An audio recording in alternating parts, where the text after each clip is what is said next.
नमस्कार दोस्तों, मैं सुनीता सिंह स्वागत करती हूं आपका टी सरलस्ती यूट्यूब चैनल की एक और नए वीडियो में। आज के इस वीडियो के माध्यम से हम जानेंगे राजपूत और क्षत्रिय में क्या अंतर है।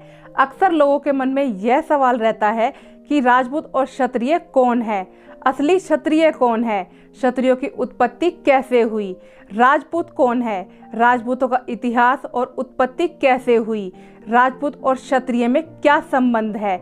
दोस्तों, आपके सभी सवालों के जवाब आपको इस वीडियो में मिलेंगे। दोस्तों, वीडियो को अंत तक जरूर देखिए, तभी आपको समझ आएगा। दोस्तों, उम्मीद है और वीडियो की तरह आपको ये वीडियो भी पसंद जरूर आएगा। प्राचीन भारत का सामाजिक ताना बाना विभिन्न जातियों से बना होता था और हर जाति की अपनी भूमिका होती थी, जो समाज के सभी लोगों के प्रति जिम्मेदार होते थे और समाज की शांति, सुरक्षा, आर्थिक कार्य, पथ प्रदर्शन और विकास में अपनी भूमिका निभाते थे। ये सभी जातियां मुख्य रूप से 4 वर्णों के अंतर्गत आती थी, जिनमें समाज की सुरक्षा की जिम्मेदारी क्षत्रियों की, यज्ञ देवताओं की पूजा और समाज के पथ प्रदर्शन की जिम्मेदारी ब्राह्मणों की, व्यापार की जिम्मेदारी वैश्य और सेवा कार्य की जिम्मेदारी शूद्र वर्ग की थी। समाज में इन चारों वर्णों की महत्वपूर्ण और अनिवार्य भूमिका थी। इन वर्णों में क्षत्रिय की भूमिका ब्राह्मणों के बाद काफी महत्वपूर्ण थी। ये जहां समाज और पशुओं की सुरक्षा करते थे, वहीं समाज को अच्छा शासन प्रदान करते थे ताकि समाज के लोग शांति पूर्वक जीवन व्यतीत कर सके। कालांतर में यह क्षत्रिय वर्ण क्षत्रिय जाति में परिवर्तित हो गया और बाद में यह राजपूत के नाम से जाना जाने लगा। हालांकि शुरू से ही इसमें अनेक जातियों का समावेश होता गया और कई जातियां इस वर्ग से बाहर भी होती गई। क्षत्रिय कौन है? प्राचीन भारतीय समाज 4 वर्गों में बटा हुआ था: ब्राह्मण, क्षत्रिय, वैश्य और शूद्र।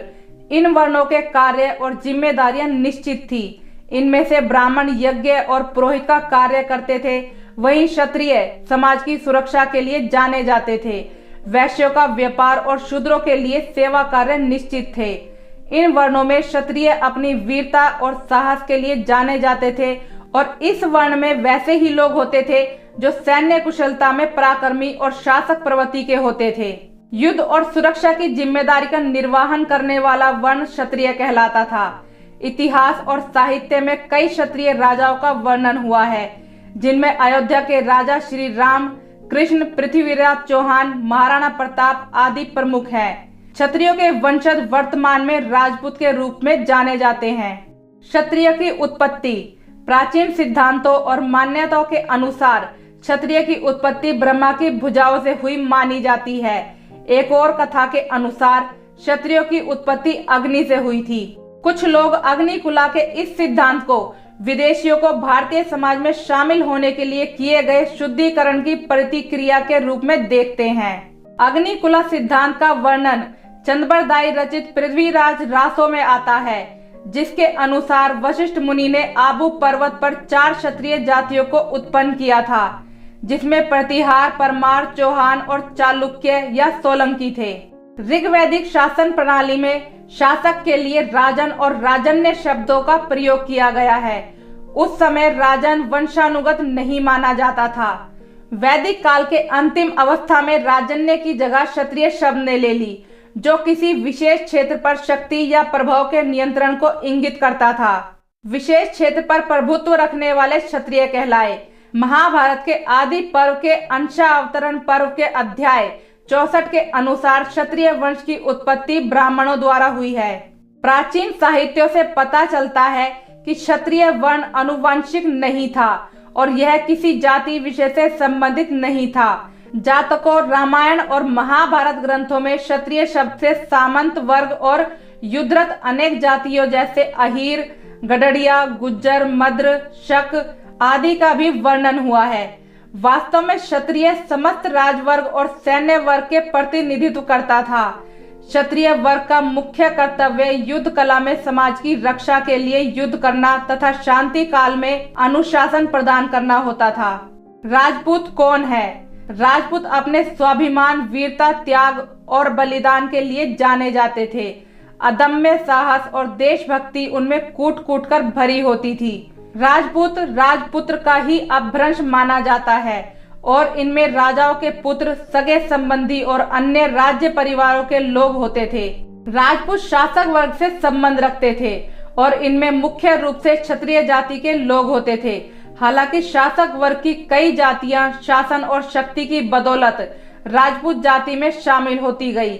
हर्षवर्धन के उपरांत 12वीं शताब्दी तक का समय राजपूत काल के रूप में जाना जाता है।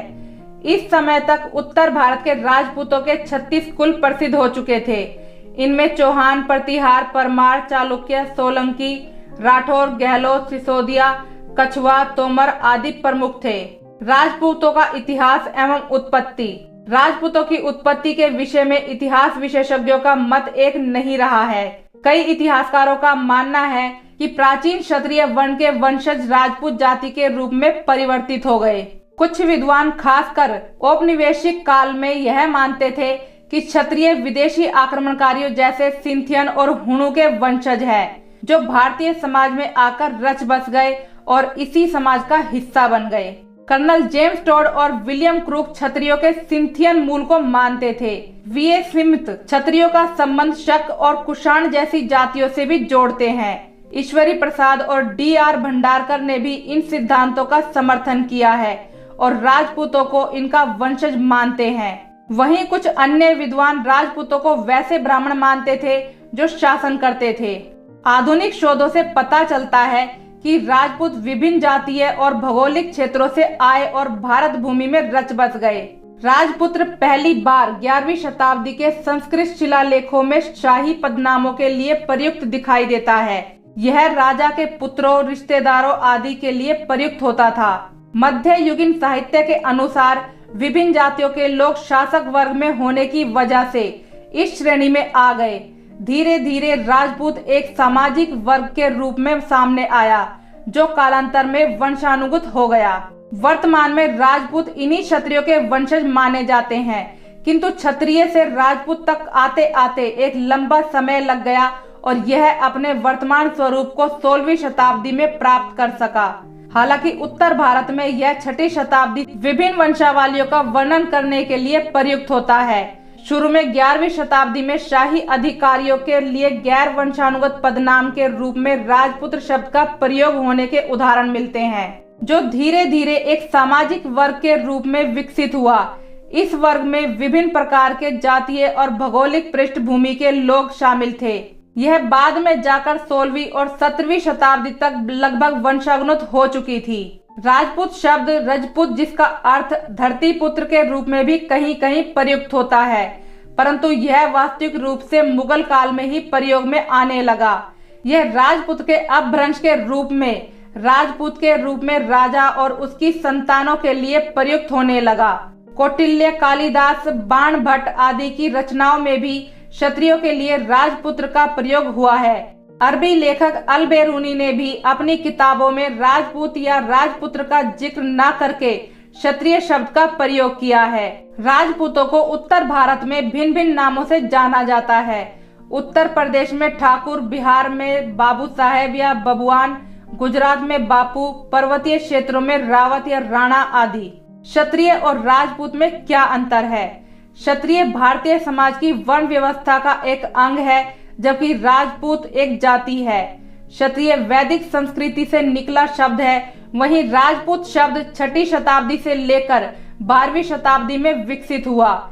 सभी क्षत्रिय राजपूत नहीं हैं, पर सभी राजपूत क्षत्रिय हैं। इस प्रकार हम देखते हैं क्षत्रिय प्राचीन भारतीय समाज की वर्ण व्यवस्था का एक महत्वपूर्ण हिस्सा थे। इनका मुख्य कर्तव्य समाज और पशुओं की सुरक्षा करना होता था। यह व्यवस्था जातिगत नहीं थी। वर्तमान में राजपूतों का उदय इन्हीं क्षत्रिय वर्ण से हुआ माना जाता है, जो बाद में वंशानुगत हो गए और एक जाति के रूप में परिवर्तित हो गए। दोस्तों, आपको यह जानकारी कैसी लगी? कृपया हमें कमेंट करके जरूर बताएं। मैं जल्द आपसे मिलती हूँ नए वीडियो के साथ। तब तक के लिए जय हिंद, जय भारत।